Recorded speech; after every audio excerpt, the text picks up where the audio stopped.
निर्भया को संभालना कठिन हो जाता है। परिजनों और गांव के बुजुर्ग उसे धैर्य बंधाते हैं। परिस्थितियों की गंभीरता देखते हुए उसी समय निर्मल का अंतिम संस्कार कर दिया जाता है। गम और खुशी के इस विचित्र संगम में, आंसुओं और टूटे दिलों के बीच, परिवार शादी के अधूरे अनुष्ठान पूरे करवाता है। निर्भया भारी मन और आंखों में आंसू लिए हुए फेरे लेकर अपने ससुराल के लिए विदा होती है। उधर निर्भया के ससुराल पहुंचते ही उसकी सास भानबती गांव भर से आई। दुखद खबर सुनकर निर्भया पर ताने कसने लगती है। कुलक्षणी, तेरे आने के साथ ही तेरे माँ बाप और भाई सब स्वर्ग सिधार गए। अब तू हमारे घर को भी भस्म कर देगी क्या? निर्भया चुपचाप आंसू पोंछ लेती है, पर भीतर का दर्द और गहरा जाता है। दृश्य निर्भया की ससुराल। निर्भया ससुराल में बैठी है। तभी मोहल्ले से शोरगुल सुनाई देता है। वह बाहर दौड़ती है।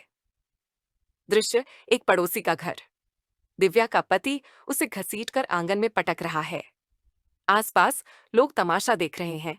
निर्भया गिड़गिड़ाते हुए, भैया, भगवान के लिए छोड़ दीजिए। ये भी आपकी घर की इज्जत है।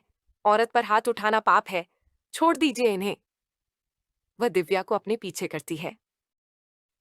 गुस्से में दिव्या की सास तेल का बर्तन लेकर आती है और बहू पर उंडेल देती है। निर्भया घबराकर, अरे मान जी, ये आप क्या कर रही हैं? जल जाएगी आपकी बहू। निर्भया दिव्या को खींचकर वहां से बाहर निकाल लेती है। निर्भया की सास भानबती तमतमाई हुई दौड़कर आती है। भानबती चिल्लाते हुए, बदतमीज औरत, तेरी इतनी हिम्मत कि पड़ोसियों में भी पंगा लेने लगी। तू तो हमारा जीना हराम कर देगी। आज तुझे सबक सिखाकर ही दम लूंगी। वह तेल का बर्तन छीनकर निर्भया पर उड़ेल देती है। बेटा माचिस जलाता है और निर्भया के कपड़ों में आग पकड़ जाती है। निर्भया चीखते हुए इधर उधर भागती है।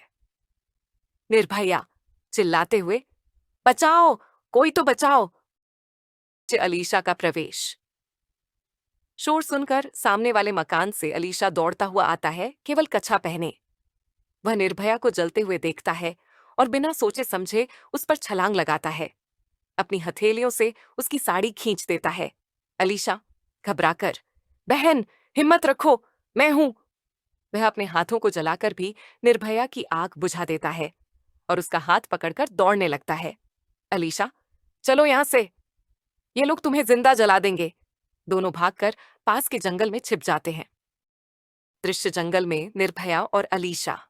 निर्भया हांफती हुई बैठती है। अचानक उसे कॉलेज का फ्लैशबैक याद आता है, वही नदी का दृश्य जब उसने छलांग लगाकर अलीशा को बचाया था। निर्भया आंखों में आंसू लिए, अरे तू तू वही अलीशा है ना? मेरा भाई, तू यहां कैसे आया? अलीशा भावुक होकर, हाँ बहन, मैं ही हूं। ये हमारा पैतृक गांव है। हम तो शहर में रहते थे, पढ़ाई और काम में। शादी की खबर भी हमें न मिली। पर बहन, अब तू यहां मत रुकना। ये जगह तेरे लिए मौत का फंदा है। पहले अपनी जान बचा ले, बाकी बातें बाद में करेंगे। निर्भया भावुक होकर सिर हिलाती है। दोनों जंगल की गहराई में गुम हो जाते हैं।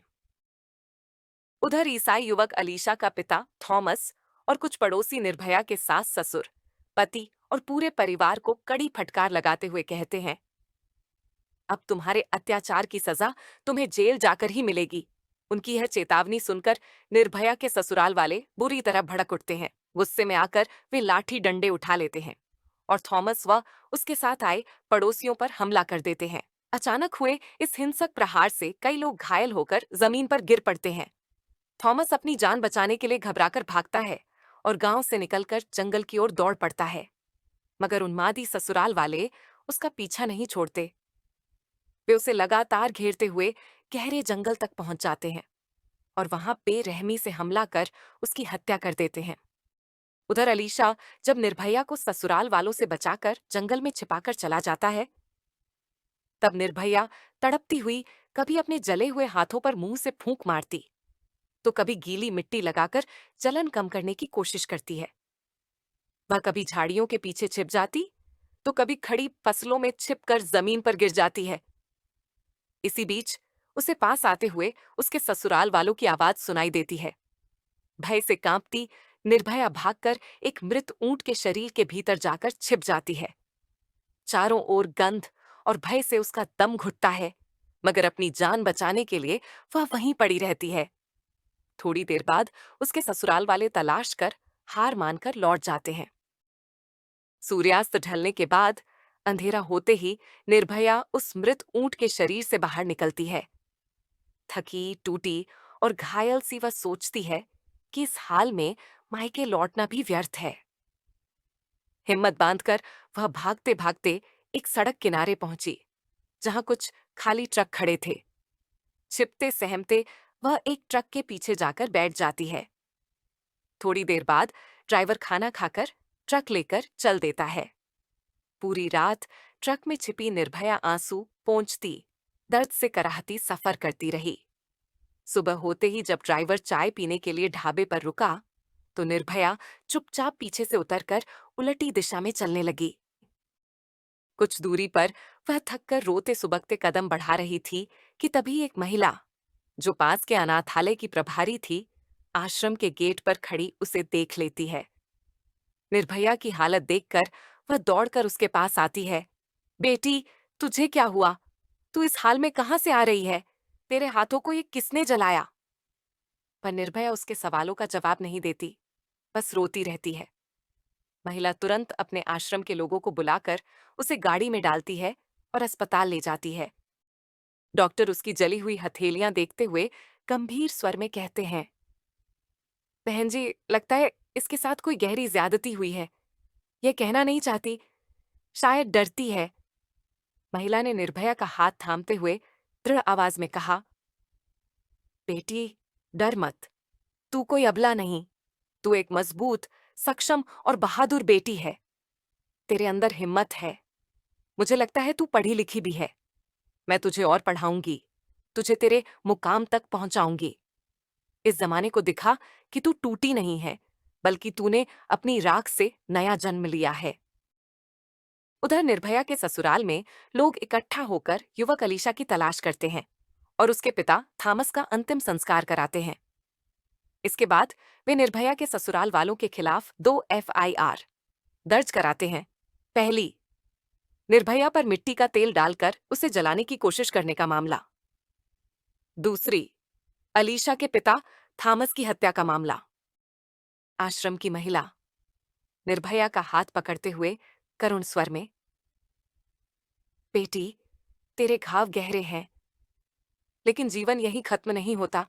तुझे नई पहचान, नया जीवन मिलेगा। मैं तुझे अपने आश्रम का प्रमाण पत्र देकर इस कॉलेज में दाखिला दिला रही हूं। आज से तू सबके सामने निर्भया आदित्य होगी। निर्भया आंखों में आंसू भरकर कांपती आवाज में, मां, क्या सचमुच मैं एक नया जीवन जी पाऊंगी? लोग मुझे पहचान न लेंगे? महिला निर्भया के आंसू पोंछते हुए दृढ़ स्वर में, नहीं बेटी, यहां तुझे कोई तेरे अतीत से नहीं जोड़ेगा। यहां लोग तुझे सिर्फ तेरी मेहनत और काबिलियत से जानेंगे। याद रख, अंधकार चाहे कितना भी गहरा हो, एक छोटी सी रोशनी भी उसे मिटा देती है। दृश्य बदलता है कॉलेज का प्रांगण।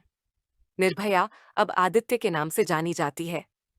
उसकी मेहनत और बुद्धिमत्ता से विद्यार्थी उसे आदर की दृष्टि से देखने लगते हैं। छात्र छात्राएं आपस में कहते हैं, ये आदित्य लड़की तो कमाल की है।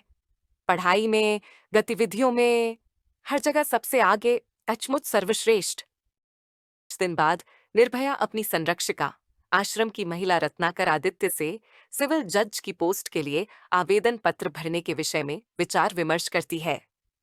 इस पर रत्नाकर आदित्य स्नेहपूर्वक कहती हैं, बेटी, मैं भी चाहती थी कि तू इसी पद के लिए आगे बढ़े, ताकि इस समाज को यह दिखा सके कि नारी केवल अबला नहीं, बल्कि पुरुषों से भी बढ़कर सशक्त और सक्षम हो सकती है। जा बेटी, तेरी सफलता के लिए मेरा आशीर्वाद सदैव तेरे साथ है।